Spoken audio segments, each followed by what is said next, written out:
Catherine. As you just heard, we're going to be recording today's session. We have registered around 20 plus people, so we're just going to wait a couple of minutes while some people might be transitioning from other meetings or lunchtime. My name is Priscilla Pumarado Rutia, and I'm going to be your host today. And we have Crissy Goldman joining us. So good afternoon, everyone. And I'm just going to wait a couple of minutes to see if and who is going to join us.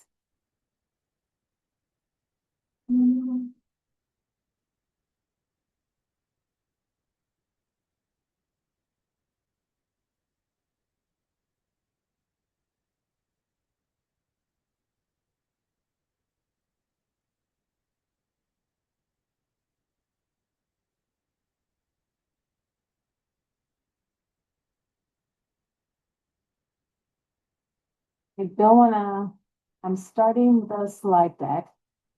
I always then have a little bit more difficult seeing faces, which is something that I like to do.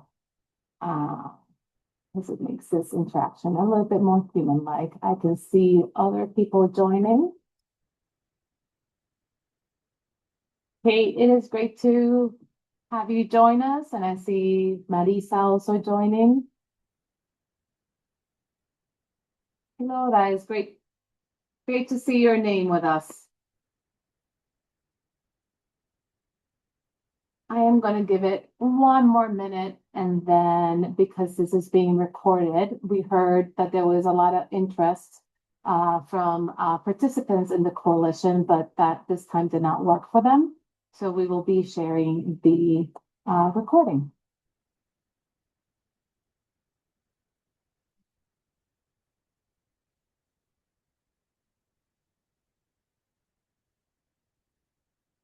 I see Maureen joining us. And so we are at 2 or 3, so I am going to start. So welcome everyone. It is a small but mighty group. This is one of the many educational series that we started this year as part of the Massachusetts initiative to reduce child neglect. This initiative started last year or kicked off last year with a convening where there was a lot of appetite for folks to continue to come together and to learn together. So we built out this series with that purpose of having people come join and learn together and help us deepen our understanding as the changes that we want to create are complex and there's many different actors and different perspectives that come to play. So a little bit about the initiative. The Massachusetts Initiative to Reduce Child Neglect is a statewide coalition that brings together leaders from state agencies, family serving organizations, individuals with life experience and community across the Commonwealth. And what we want to focus on is to shift the way that we are supporting families, especially at the moments of the most need. Our vision is in Massachusetts where all children and families have the agency to access and use equitable, cultural responsive, and effective community-based support. And we have 3 goals, and they're all around the ways that we support family, that we support mandated reporters, and that we support community organizations in promoting well-being. And these goals are to strengthening and expanding the existing pathways of support, creating new pathways where there are existing gaps, and then to build clear access systems for those support. Some of you are already members or participants of the coalition. Some of you might be new. So we wanted to reorientate folks or remind folks of the purpose and the vision and the goal of the initiative. As some of you know, we have 4 working groups that support the structure of the coalition. We have 1 working group that's focused on programming, which is defined as strengthening and aligning community-based supports that offer coordinated alternatives to reporting with clear points and consistency follow-up through. We have a workforce working group that is focusing on builds confidence and clarity and tools for the professionals, especially those who are mandated reporters. We have a working group that's focusing on a community perspective. And here, this is defined as an opportunity to elevate and resource the leadership of families most affected by the systems. And then finally, we have a policy working group that it is looking at and establishing consistent definitions and expectations and accountability structures that support the investment and the needs of prevention and family well-being. And all of these working groups are being supported by another working group that we're calling the Lived Experience Working Group. And this group is all within the structure of the initiative, both the steering committee and all of these working groups. And their purpose is to support the other working groups in understanding the systemic challenges from the perspective of the families impacted by the system. So that was a small snapshot of what is the initiative and the structure of the initiative and the purpose of the initiative. Part of that is coming together and learning together and using that information to continue to in the pursuit of our goals. And so with that, I really want to appreciate Crissy, who is General Counsel at the Office of Child Advocate, for coming and presenting today. This is part of the education series, and she is going to do an overview of their mandated reporting training. It is not the training, but an overview of the training. And so we will start with having some information put in the room, but please be active in the chat, either by commenting or making or putting questions that you might have throughout. We will gather those, and in some occasions we might intervene and ask clarification questions, but we do have a Q&A session at the end. So with that, Crissy, thank you very much for joining us, and I will stop sharing on my end and have you lead us through the presentation. Thank you so much. Give me just a moment and I'm going to share my screen with you.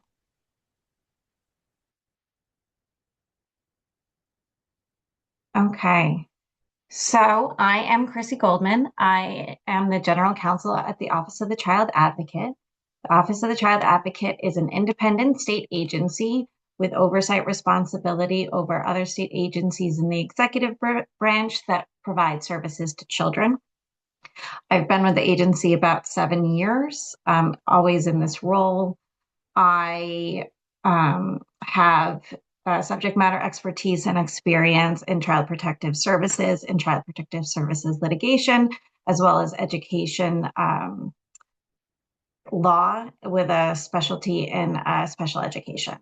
So I am the creator and maintainer of the mandated reporter training for the OCA. And I'm happy to be with you here today. I'm going to talk a little bit about the training. See if I can get the slide to advance. There we go. So just a little overview of our presentation today.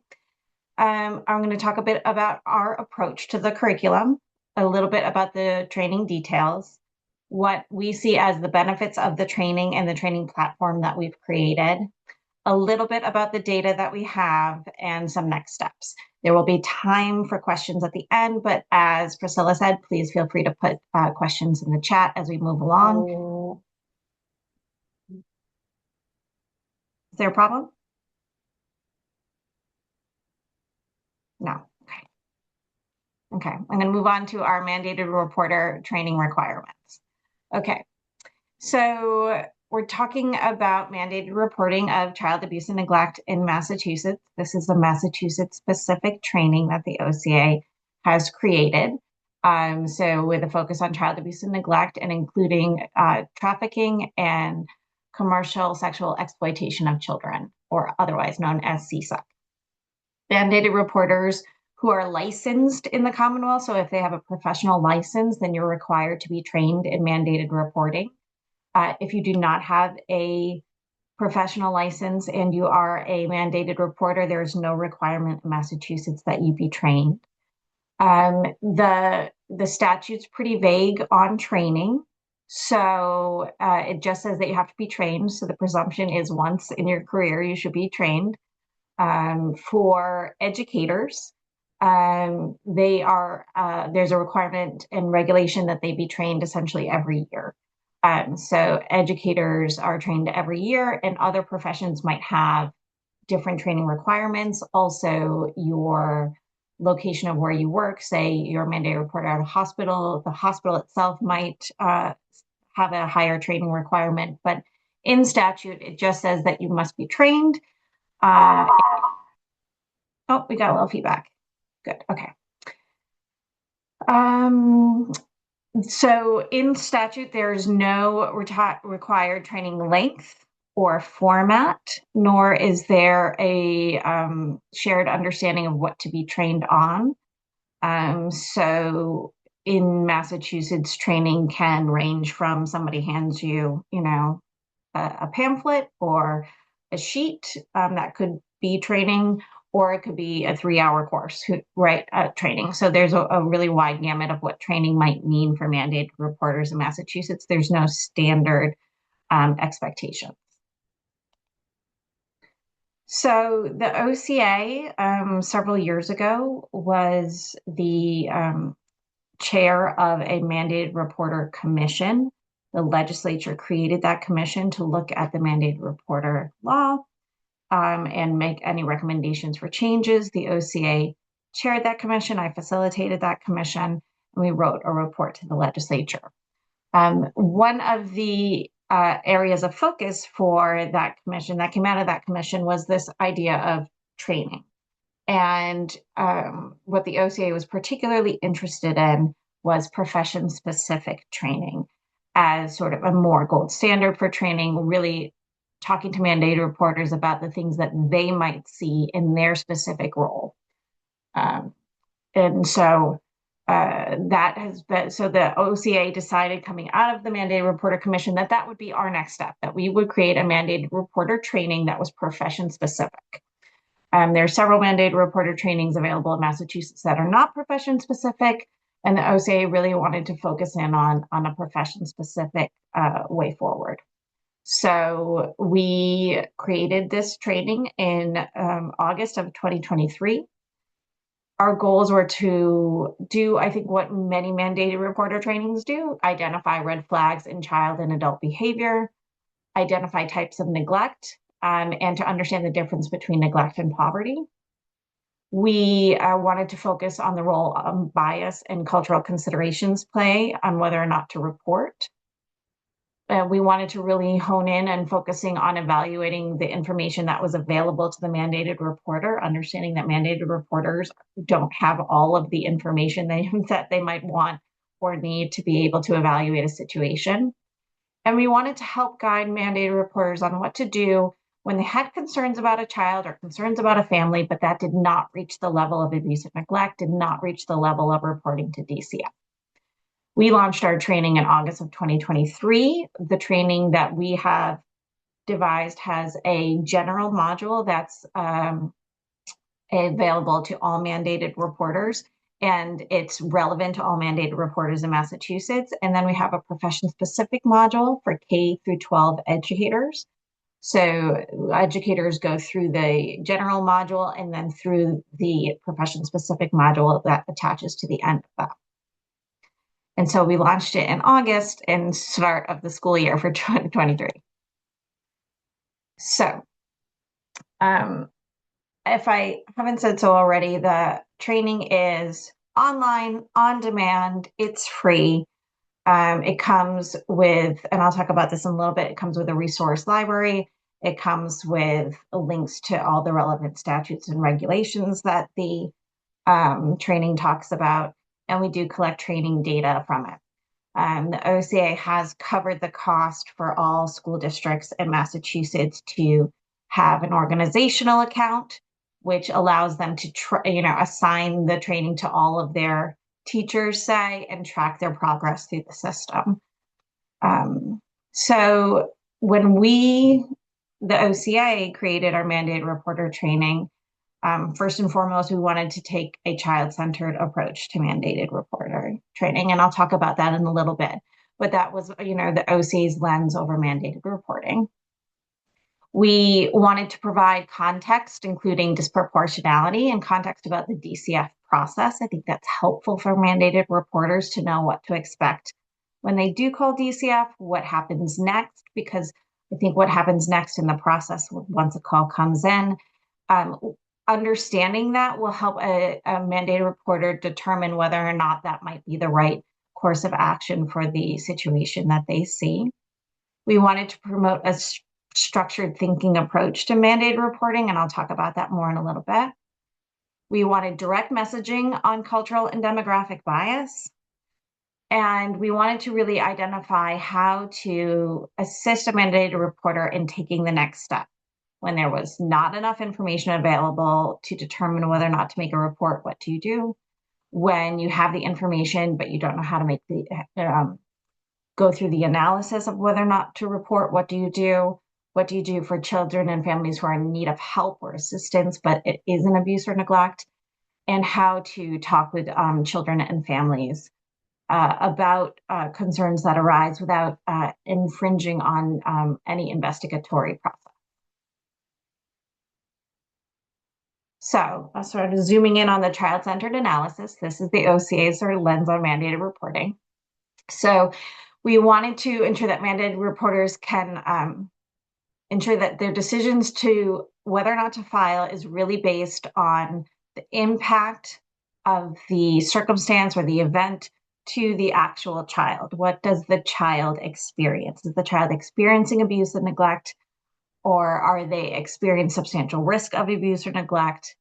And that is can be a different analysis depending on the strengths and vulnerabilities of that individual child. So a child, say, with a disability might experience an event or a circumstance different than a child who does not have a disability. So really zooming in to say, what is the effect of the situation on this child, and using that lens.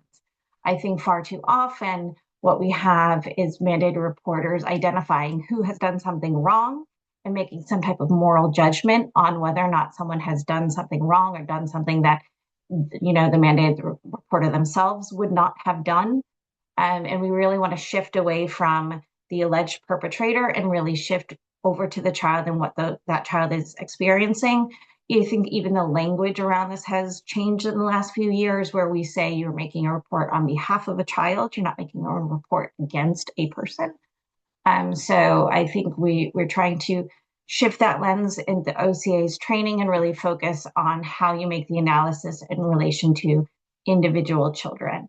And we expect that mandated reporters can do this because mandated reporters have been chosen as mandated reporters because they have some type of expertise that they can bring to play in this analysis. For example, with a teacher, you have educators who are in really day-to-day contact with children. They know them extremely well. They know their strengths and vulnerabilities.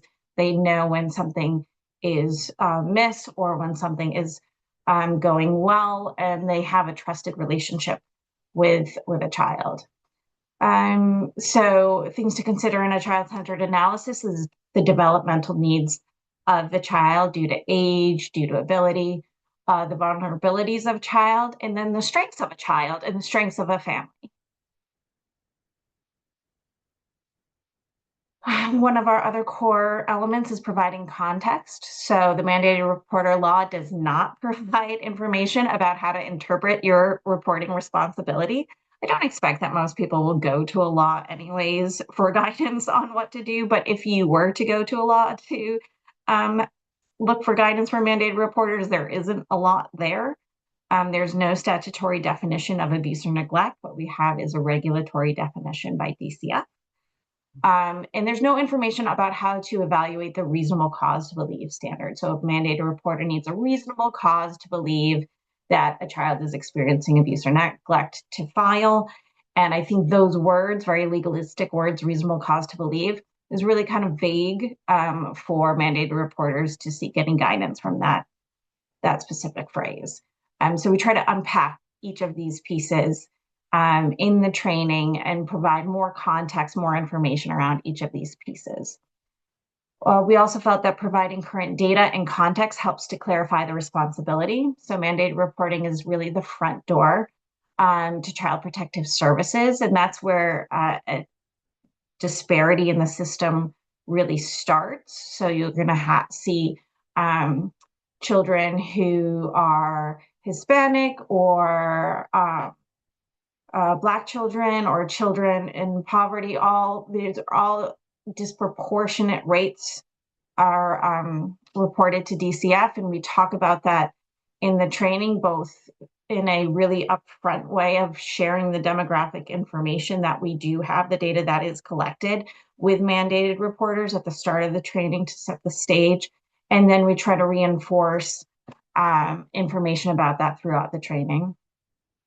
We're learning new information all the time. So this is really a sort of dynamic training. We think about, when new information comes out, we can update the training very easily. So when we think about trafficking patterns or working in trauma responses, when we've got new information, we can begin to work that into the training curriculum. And we felt that knowing how DCF itself interprets information can really help a mandated reporter frame their own thinking. So that the one way to understand is, okay, what is DCF essentially looking for? What are they going to do with the information you provide them? That is key to help you unpack whether or not you will be making a report or you do not need to make a report. Okay, core elements, promote structured thinking. So we recognize that circumstances may require reporting, and it can be emotionally charged, it can be confusing, it can be fast moving and unclear. And we wanted to provide some kind of structure around how you might think of information in a scenario that you're presented with and begin to unpack that information in a way that's going to be helpful to you in determining whether or not you need to make a report, whether or not you need to take some other path, and what that other path might be. So we at the OCA just created this framework for approaching information, and we worked with a consultant, an equity consultant who reviewed our entire training before it went live, and we made sure that this was helpful in terms of promoting equity in decision making as well. But what we did was we really separated out what are facts, observations, and knowledge. And so if you have a scenario where you are concerned about a child or a family, and you sit down and you think, okay, what are the facts that I know? And how those might be different than observations, right? Because then you're doing a jump to conclusion kind of analysis. So if you can separate what actually is a fact versus an observation and write those pieces out, that will help frame your thinking in terms of what you actually know versus what you might suspect might be happening, or what conclusion you might be drawing based on your own life experiences or other kinds of biases. And then also knowledge. Mandated reporters are usually experts in some kind of way. So if it's a doctor or a nurse or a teacher, what do you know that in your professional context that might add a layer on top of the scenario that you're evaluating? And so here we're trying to slow people's thinking down a little bit, because I think there's a little bit of a gut reaction, a little fast reaction when a situation arises. And if you slow your thinking down a little bit and start to analyze what pieces of information you know, it might assist you in your decision making, and also to help really determine what next steps might be appropriate. So consider whether filing a 51A is the next step. And so this is a continuation on from what I just said. So the training really focuses on whether or not the mandated reporter has considered whether services or supports could help stabilize the situation, right? So would a service, a support, a resource help alleviate the concern that you have? And what does that mean, right? So go through that consideration first, determine, hey, has anyone ever referred this child or family to a service, to a support? Do you have something that you can offer them that will help alleviate your concern? If supports have been offered and the situation has remained the same or worsened, that's another piece of information for you to evaluate in terms of understand, well, maybe my calculation of what is going on here is incorrect, or maybe there's a need here that can't be resolved by a service or support. You can consider whether or not supports are even appropriate in circumstances. In some circumstances, and I think classically thinking about abuse in that scenario, whether or not supports are not appropriate as the immediate response to that situation. Writing each of these pieces out, again, we sort of advise mandated reporters to kind of go through a process of thinking and writing some of these things down, can help you process this information and say, okay, actually, we do have a service for this. This family, no one's ever offered this to this child or family. Or this child maybe, for example, needs special education services. And that would be beneficial and that might resolve the issue. So writing some of those things out might help clarify a situation. And then the curriculum notes several times that a referral to services is not the end of an engagement. The mandated reporter should determine, okay, whether or not the actual issue has been resolved. Has your concern been resolved over time, or has your concern remained over time, and taking that into consideration about whether or not to report.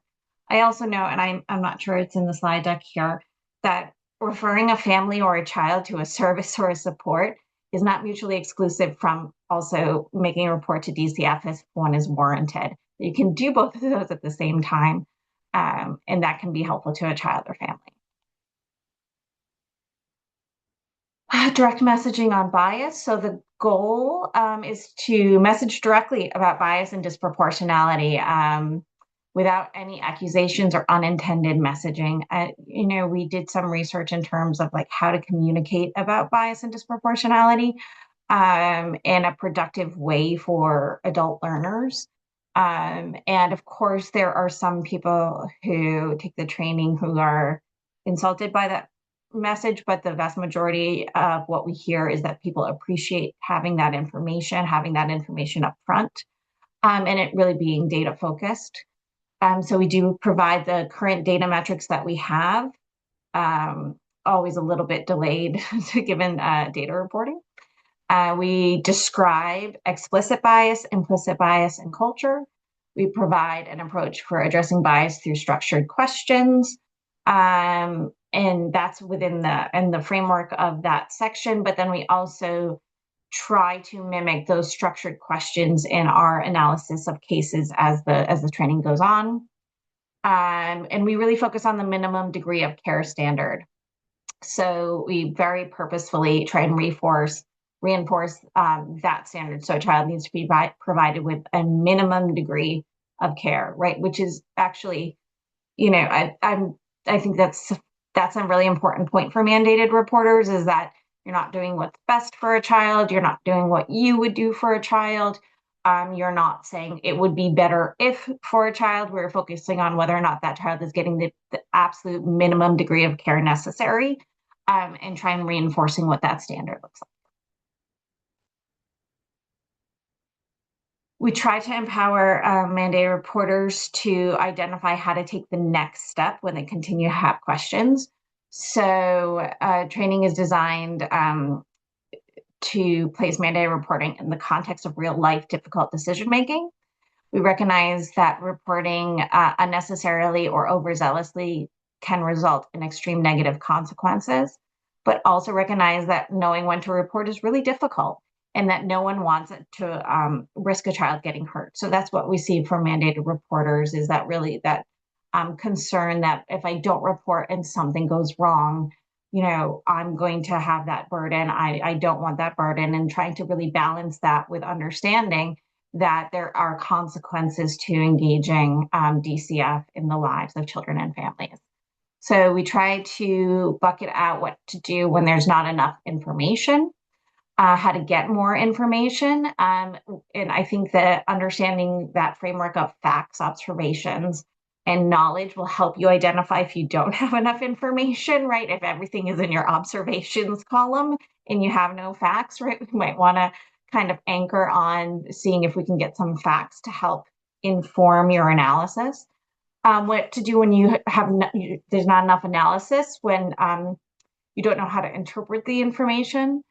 and what to do when a child, I think I said this before, but when a child needs some help, or a family needs some help, and it's not abuse and neglect, or it's not, though the child is receiving the minimum degree of care, what to do in that step. You shouldn't be paralyzed at that step. You should be taking the next step to assist a child or family, and how you might be able to do that. And then how to talk with children and families in an honest and open way about your responsibility to report, how to support children during a disclosure if they make a disclosure to you, and how to be honest about DCF involvement. So that's all encompassed in the general module, and it carries over to the profession-specific module. But I want to talk a little bit about the profession-specific module, which again is for K through 12 educators in Massachusetts. And just a note that when we did release this training, we not only had educators weigh in on it before we released it, but we also had the curriculum cleared and commented on by DCF and by DESE. So in the educator-specific module, we emphasize the particular expertise that educators bring to mandated reporting. So I think it's really important to orient educators as to why they're mandated reporters, and to what particular expertise they bring. We focus in on relevant topics that were introduced in the general module. So there's an introduction of these topics in the general module, and then we take it into the educator's day, the administrator's day, and say, how might this look in a school setting? Understanding how to gather information from a student disclosure without crossing the line into investigation. Emphasis on support resources, including DESE guidance. So in our resource library that we've created, we have guidance from DCF and policies from DCF. We have guidance from DESE, policies from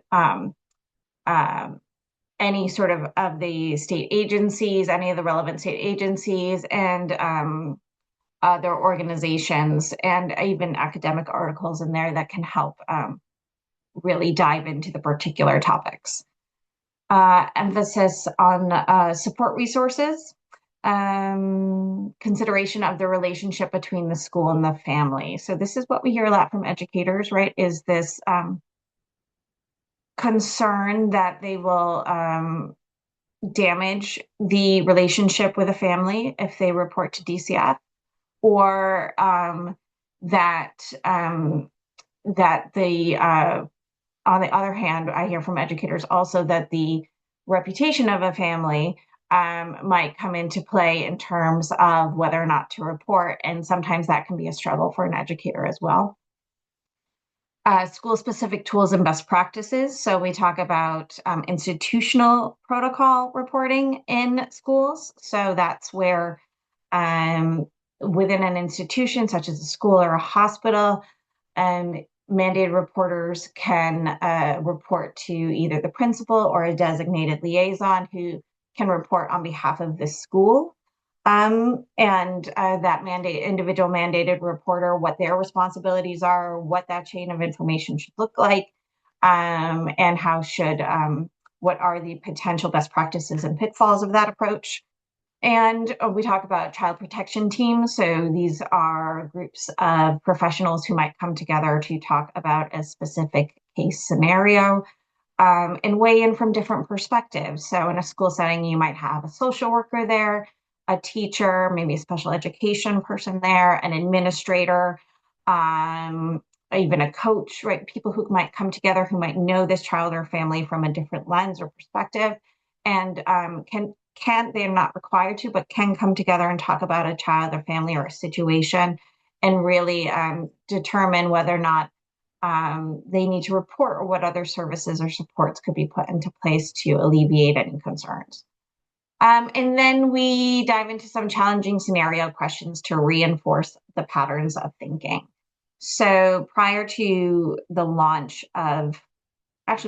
creation of the curriculum, we surveyed educators in Massachusetts. We got over 900 responses to just an optional survey about what they'd like to see in a training. And we heard very clearly that They know the obvious cases to report. When it's a really clear fact pattern, they don't need guidance, but they would really love a training that dives deeply into the gray area about whether or not a report should be made. So we've tried to come up with some really challenging scenarios about whether or not a report should be made. And then we, of course, ran the scenarios by DCF and said, would you screen this in? Would you screen it out?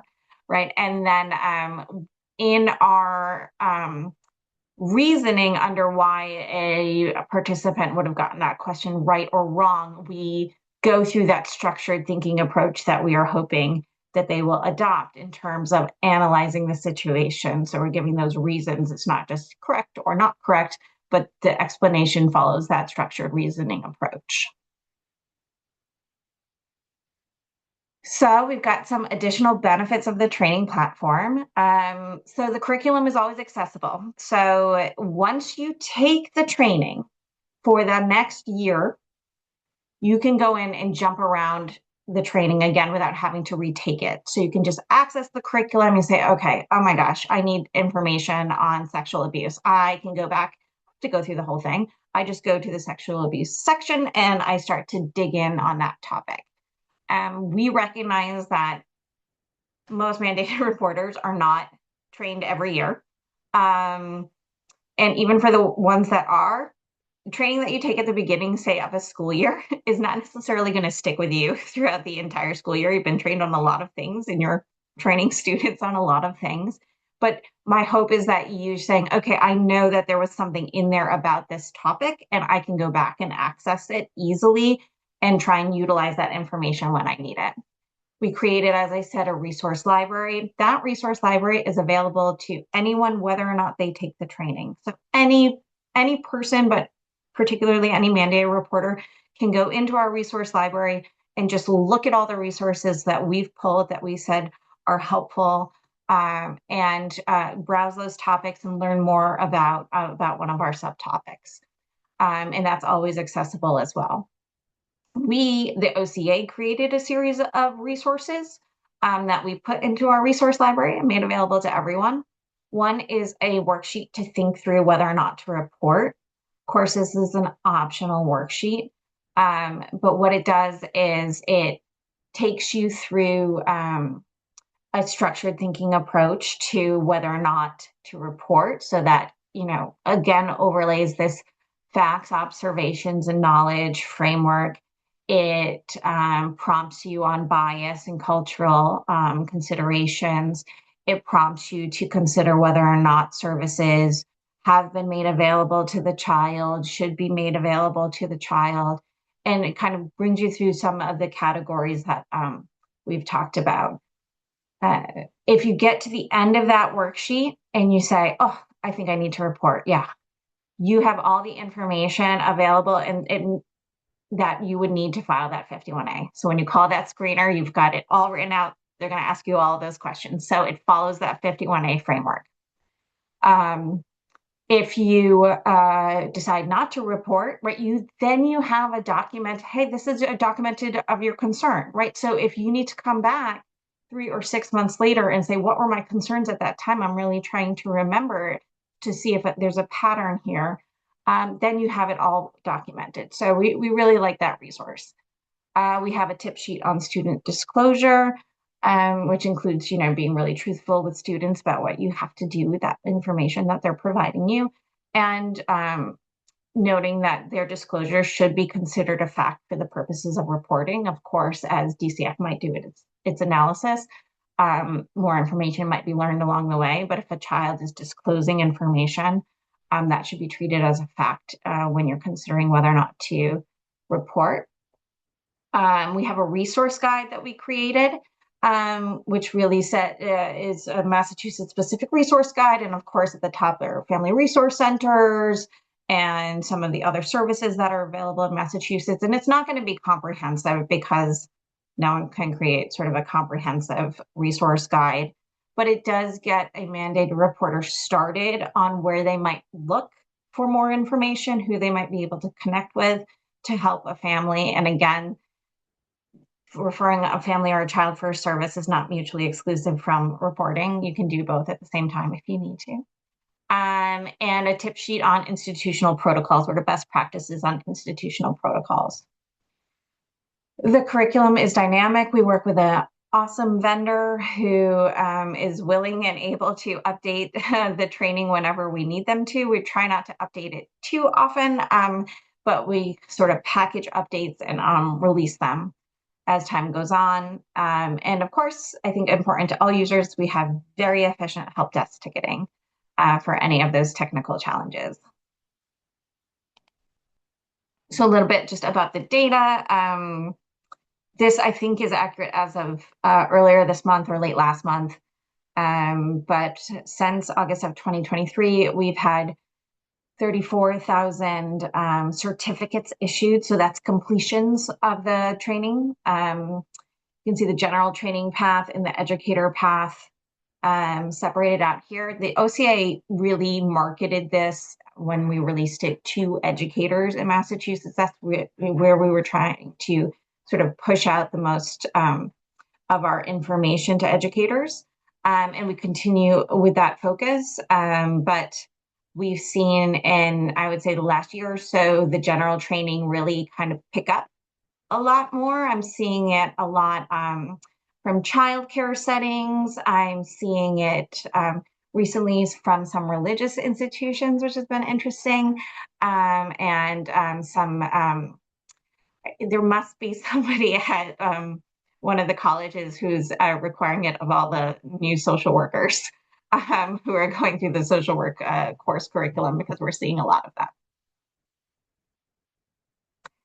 So this is training data. So we're trying to measure whether or not knowledge was gained from the beginning to the end of the training. Again, listen, information kind of comes and goes from our brains at all times, but this is one of the tools we have. So we ask the same questions at pre-training and at the end of the training, and we see really a very large jump in knowledge base from 56% at the pre-training to 91 or 92% correct at the end of the training. So, and we have that also broken out question by question. So, the more fact-based analysis, right?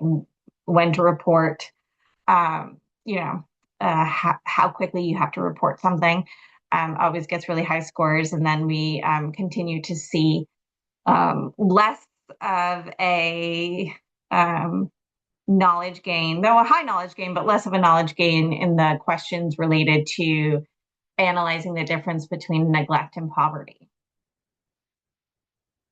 So the OCA itself, outside of what's available from our vendor, wanted to gauge user satisfaction with the training. So we embedded our own survey in the training. It's an optional survey. I'm thrilled with the number of people who choose to take the optional survey at the end of the training. If it were me, I'd just X right out of that. But a lot of people do, in fact, provide us their feedback. And we have a series of questions, and it's really whether or not you understand what the obligation is and you feel like you have the tools to execute that obligation. And then we also have a open response for feedback on the training. We do get feedback on the topics. Most 90% of the feedback is just positive about the training itself, and that it is helpful and that it is comprehensive. We continually get feedback that the scenarios are really helpful. And then the biggest piece of negative feedback we get is that the training is too long.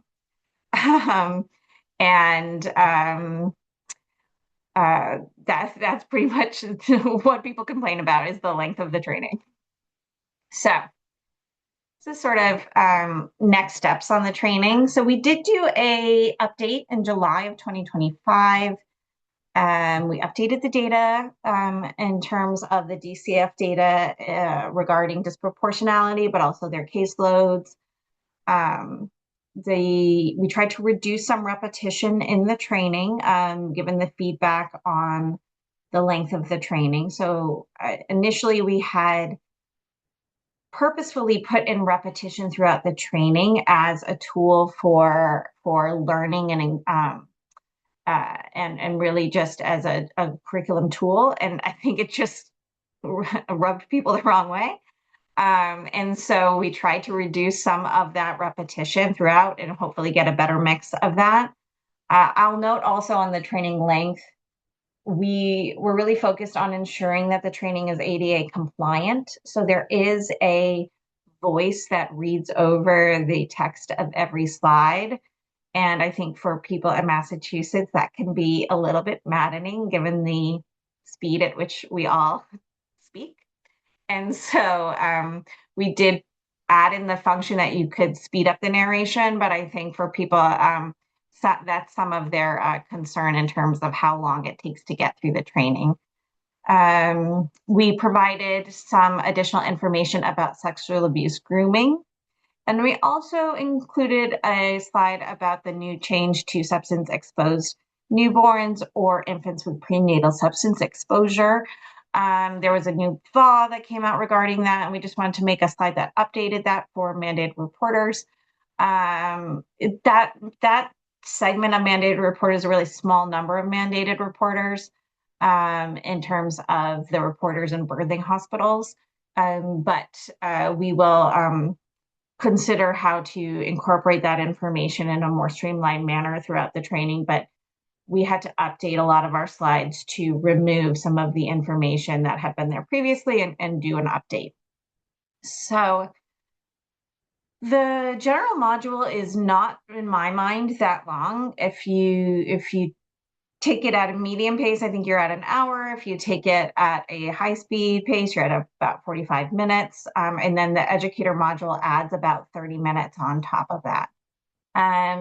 Educators are as I said, one of the very few groups of people who are required to be trained every year, and in recognition that we're asking the most time from them and that they are the people who are getting it most often.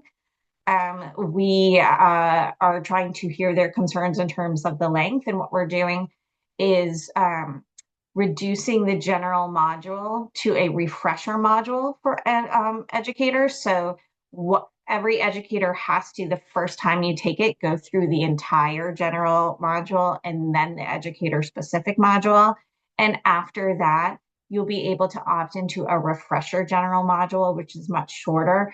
And then your educator module. So that will reduce the time for the population that really is trained very often on this topic. But of course, school districts who assign this training can assign either the full length or the refresher length, and they can make that determination for them in their population. We're also considering making that general refresher module available to the general public. And if we do that, what we'll do is have you take the general module in its full length first as a user. And every year after that, for the next 2 or 3 years, you could take the refresher, and then it will revert you back to the full module again. So we'll build that logic in to make sure that everyone is getting at the full length on a regular cadence, even if you're taking that training every year. The other thing that we've heard from users is that they love the scenarios and that they both want the training to be shorter and they want a lot more scenarios, and those two things don't mix together. So what we've done is we are creating sort of an add-on module that will just be an extra 10 challenging questions that you can take at any time. It won't necessarily be attached to the training, so you can go in and take challenge questions essentially and walk through some additional challenging scenarios, and we'll create a certificate for that as well if people want to say that they have the certificate for the challenging scenarios add-on course.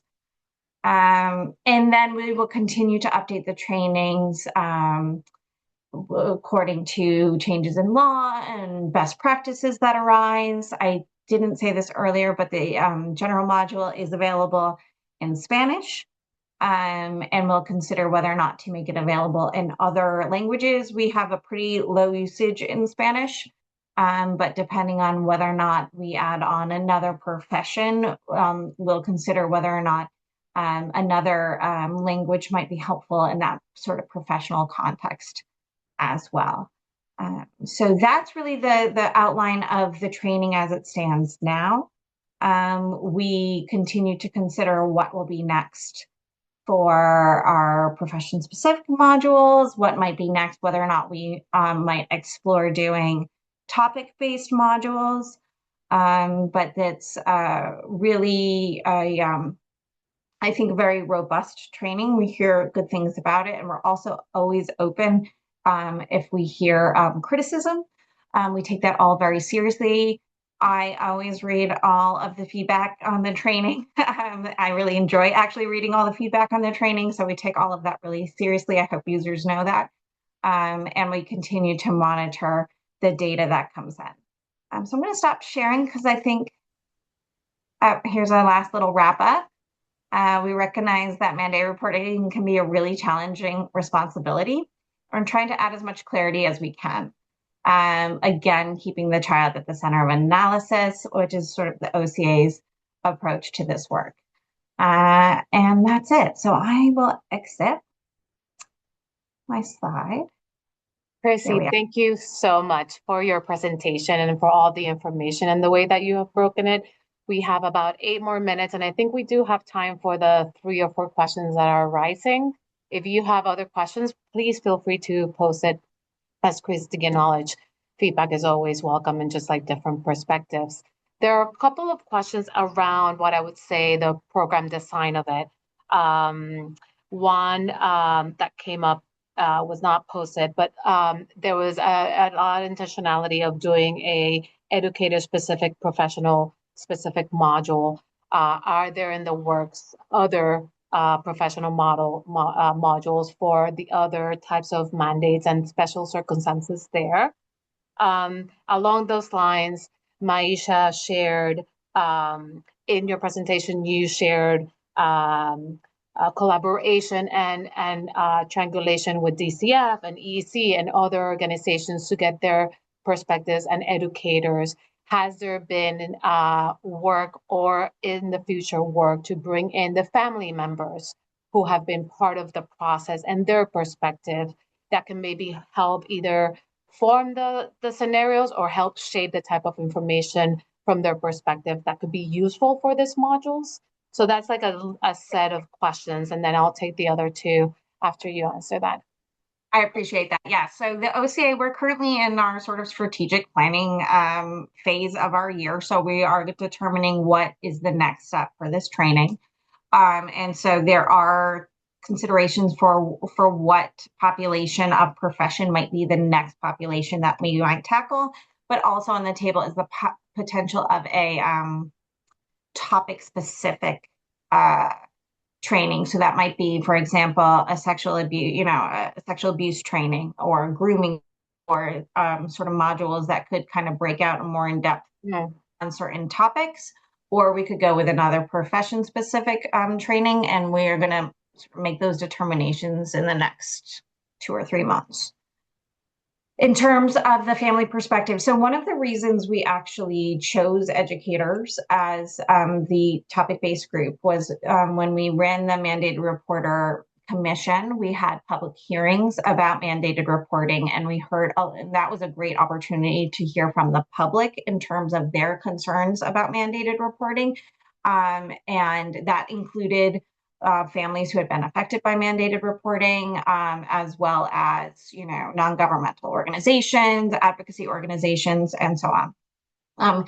And a lot of the concern that came in, because that was really about all mandated reporters, and a lot of the concerns that came in were about educators reporting. And that was particularly from the family voice in terms of feeling that the relationship with the school had been broken, feeling like the school had taken things out of context, felt like there was this use of mandated reporting as a tool to get a family to agree to special education services, or because they wouldn't agree to special education services. And there was this really complex interplay in terms of what a family felt was a situation and what an educator thought the situation was. So that really played into why we chose educators as the group, was really hearing in that from that perspective. We have not yet, I think, received feedback from. I can't. It's hard for me to say. We piloted the curriculum with a lot of focus groups prior to solidifying the curriculum. I know, for example, that we had CPCS weigh in from the perspective of their defense of families and their work with children. And so I'm sorry, I can't recall what other organizations we had run it by. It's, I should be able to remember 3 years ago, but maybe I can't. But we have not since then sought family feedback on the curriculum, and I appreciate the suggestion. I want to highlight that Maisha was both talking about family voice, but also active lived experience folks as big potential co-designers. So just wanted to honor what was shared in the chat as a suggestion. Moving us on, Flora put a question around the perception of that gray area where there seems to be a lot of both questions and opportunities for learn and cross, and what structural barriers make it difficult for reporters to consistently apply that structural reasoning framework that you mentioned as they're thinking through if they should report or not, if you have some examples of what those barriers might take. So the question is, would it be great to hear your take on this, as well as what are some ways the current neglect reduction initiative can support professionals navigating the complexity? I think we're still TBD on what the initiative is going to do, but if you can talk a little bit about what are some of those barriers that mandated reporters are finding when trying to implement that framework? Yeah, that's a good question, and I think a challenging one.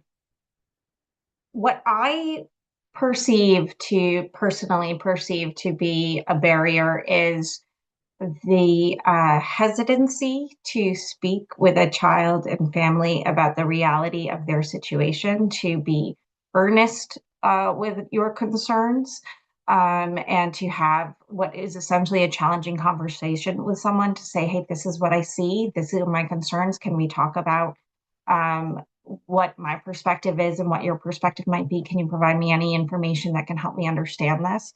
I think that's really challenging for mandated reporters to do and take on. And I think there's often just a jump to the conclusion in the sense that that's DCF's job to figure those pieces out, and it's safer to just report and to kind of stand behind that obligation to report. So in my mind, that's one of the biggest barriers. I also think that mandated reporters often tend to be extremely busy, right? They're in the middle of their day. They sort of see something that's concerning, they log in, and then at the end of their day, they tack on calling DCF, which sometimes, if you're calling the area office, can take a very long time. And so I think that there's also just a sense of the logistics of the obligation and less of an analysis of what the obligation is, which is why we're trying to really kind of focus the mandated reporter on making that analysis, that that's the obligation, not just the report.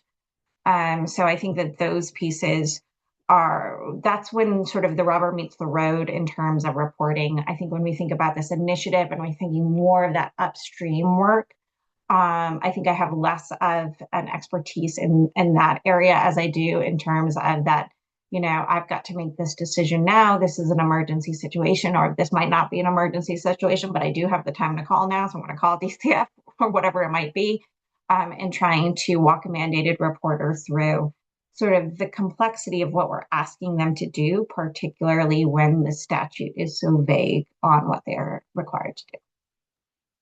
Crissy, thank you for sharing that. I just want to, there's a clarification question. I think I do know the answer, but just to double check with you that the training is open and public, and others who are not mandated reporters have access to it. So others can. Fine. Right? That's why I thought it is 3 o'clock, actually 3:01, and I want to be respectful of people's time. But I do want to say from the initiative perspective, as I mentioned up front, one of the things we want to do is strengthen the current systems that we know are serving families and helping them get the support that they want, and building new tools and processes for mandated reporters that are being asked to look at the situation in families and have the step of thinking through and have access to information to send the family and or the child to those services that are so much in need. So that is part of what the coalition is trying to do, both from a process and system change, and also tools for mandated reporters. I know it's 3:02. I want to thank Crissy again for coming and joining us. We have 2 upcoming events. There's going to be a new the education series. We're trying to have it on a monthly basis. We will send out a survey to ask questions of folks about what topics they would like to see more. And many of you might know this. If not, you can access our webpage. We have an upcoming convening on May 28th, where I hope to see, if not everyone here, most of the folks in this room. And so with that, it is my time to say thank you, and I hope that everybody has a good day. Please reach out if there are any questions. We'll share out the recording and the slide deck with this. So thank you everyone for your time, and thank you, Crissy, for sharing.